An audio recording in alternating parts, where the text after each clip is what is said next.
What is up, Dokkan player? Welcome back to the channel. It is your boy Blaze. Today we are back with another Dokkan battle video.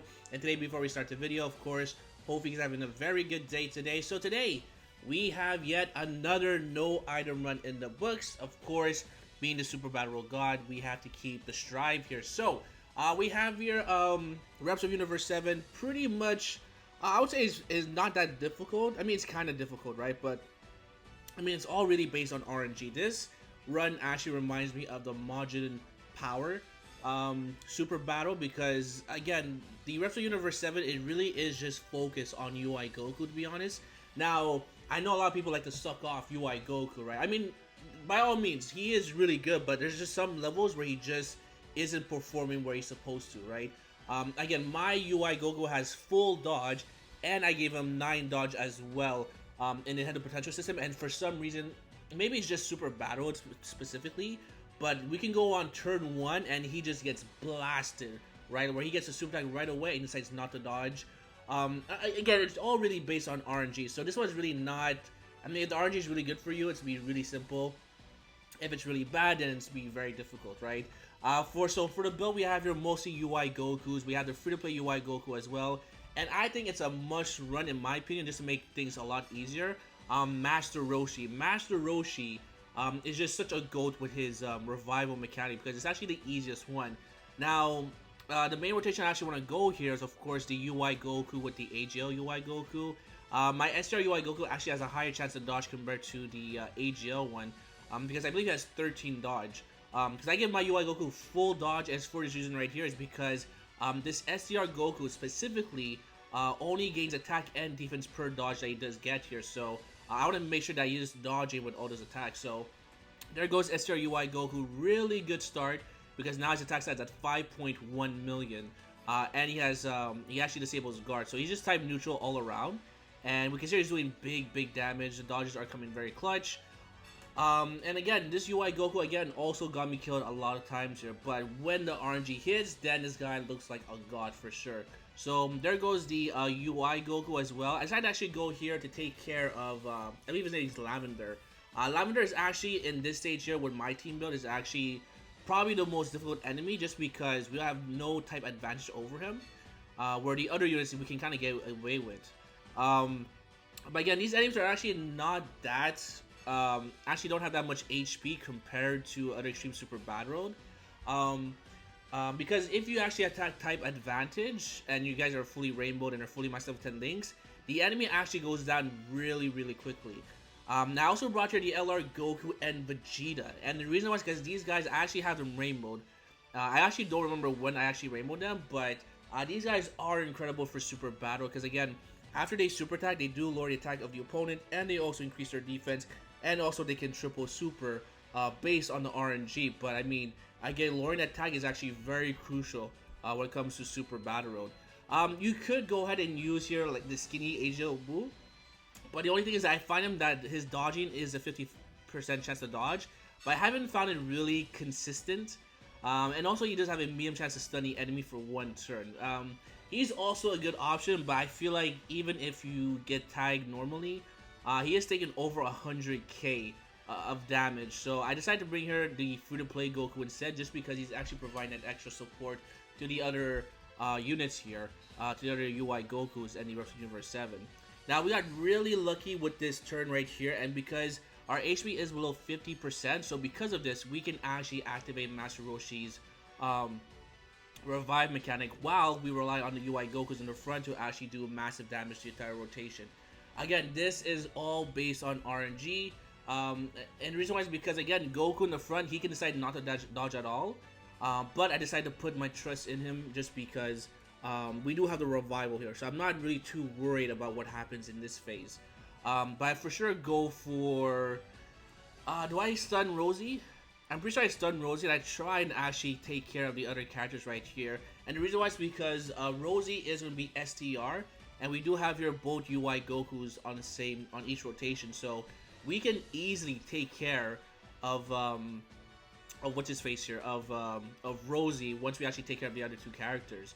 Now Master Roshi is also a support type unit for the Turtle School, so he is providing here that extra attack and defense, both to all the UI Gokus on this rotation. So this is why Master Roshi, I feel like, is a must-run character. He also has a great chance to actually stun the enemy for 2 turns, which we actually don't get, unfortunately. As you can see here, UI Goku decided not to dodge despite having a 70% chance to dodge, plus a 13 additional in his potential system. So I don't know how much that equals to, but again, you can see here that if we don't dodge, UI Goku does take over 200k of damage.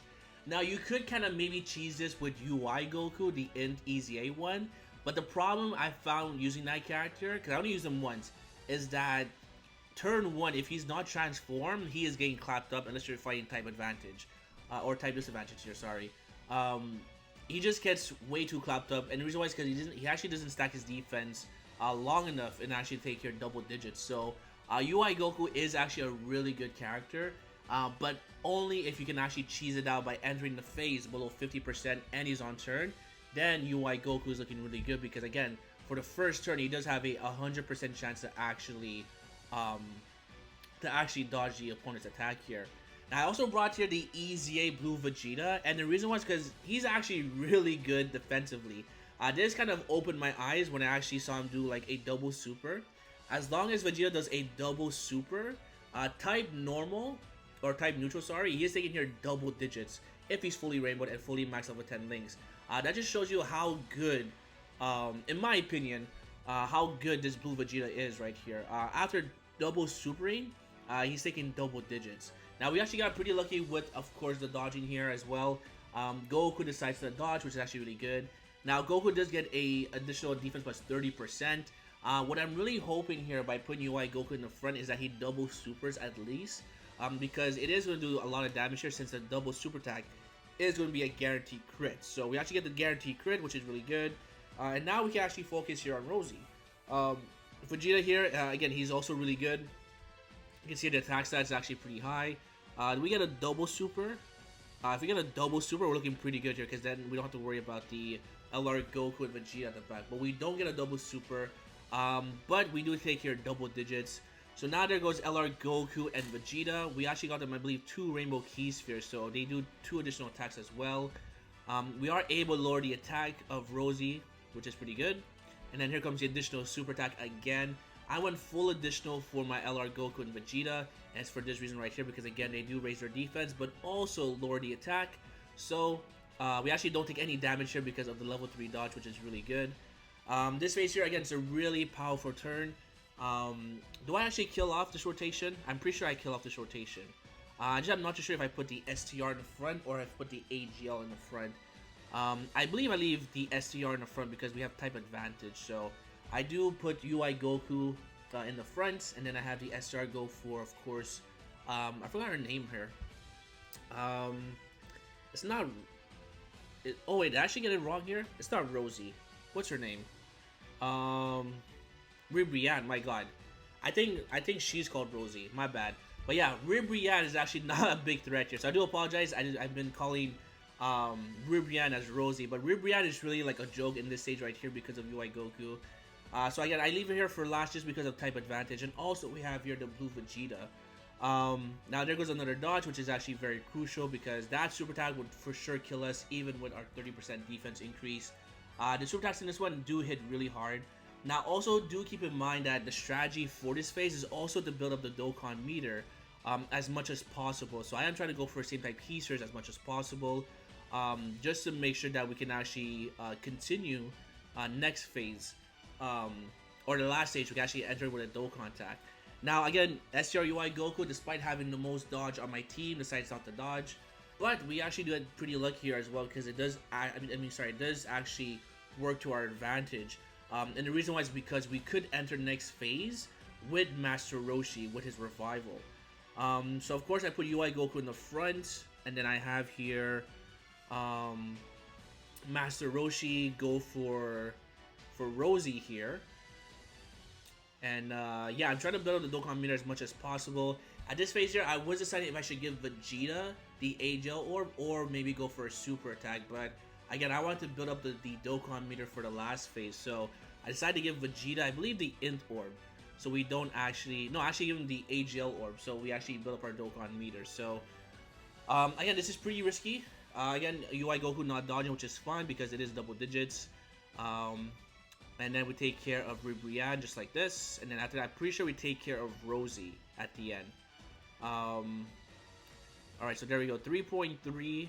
And do we take care? Yeah, we take care of Ribrianne, so now we take care of Rosie. So there we go. I have a feeling I'm calling her name wrong, but whatever. I mean, it is what it is. We take care of that character, and now we move on to the next stage. Now, this right here is where it gets really, really tricky. Because, again, the biggest fear in this stage right here is actually going to be Jiren. Jiren is such a monster. I really do wish I could bring here the Vegeta, the Int LR Vegeta, but fortunately, Vegeta is just not up to par. He is just not really built like Goku. Which is very unfortunate because if he did have his damage reduction at the start of turn, his full damage reduction, I would for sure put him in the front right here, but Vegeta is just not really there. Now, this was actually really nice to see, and the reason why is because we're very close to Dokkan attack, and I'm actually deciding right here how we should play things out, because I don't think with a Dokkan attack we could maybe finish off Jiren, but our HP is below 58%, so we do have the active skill for Goku and Vegeta. So I actually go for Dispo right here, just to make sure I get rid of the easiest opponent, which is Dispo.